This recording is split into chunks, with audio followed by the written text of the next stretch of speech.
Good morning, Positive Impact Club. So this is part one in a three-part series on your habits at work and how they relate to your health and productivity in the office. So my goal is to give you some actionable ideas on how you can improve your health in order to improve your workday. So as many of you know, I'm a physical therapist, so I take a look at human movement. And humans, really in general are not made to sit. We're really made to move around, but recently our jobs and our lifestyles have changed a lot. And just over the last 50 years, the amount of sitting time that people have has increased dramatically.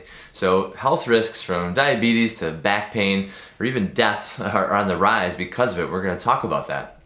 A new study has come out with some pretty shocking information to confirm that sitting's bad for you. So Keith Diaz, lead author of a new study, is an associate research scientist at Columbia University in their Department of Medicine. And he came out with a study about sitting.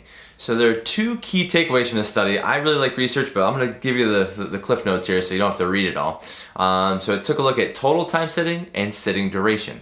So what he found was that those people that they studied that sat for more than 13 hours a day had a twofold greater risk of death compared to those who sat for just a little bit less, 11 hours a day.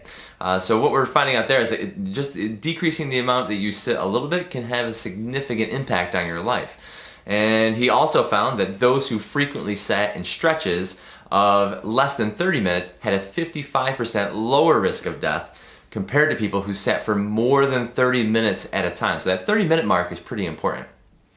So over the next 2 days, our videos are going to focus on how to improve your sitting posture at work and how you can decrease the total amount of time that you spend sitting. So what I want to do is focus on today is an accurate assessment of how much time you're actually sitting and how much consecutive sitting minutes that you have during the day. So this is going to give us an idea of how you stack up against participants in the study, and you'll know where you're at. So this is what I want you to work on. One, I want you to tally up an accurate time for your total time spent on your butt today. This includes any time sitting at home, watching TV, sitting on your commute to work, and sitting at work. So I know a lot of people that watch this spend a lot of time at their desk. So if you are over 13 hours, I want you to be conscious of that. Number two, I want you to tally up all the times that you spend sitting for longer than 30 minutes at a time. So count up how many times that occurs during the day where you're sitting on your butt for more than 30 minutes. And that'll give us some information that we can use in the next couple of videos. So with these two pieces of information, we're gonna see if you're in these at-risk groups that were mentioned in the research article. Then I wanna give you strategies to avoid things like back pain and neck pain and really put off death a little bit longer, which I think we all probably want to do.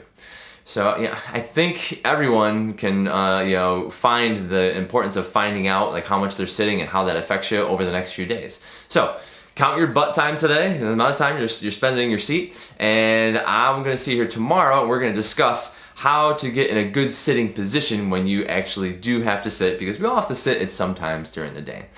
Thank you very much. I'm looking forward to seeing you tomorrow.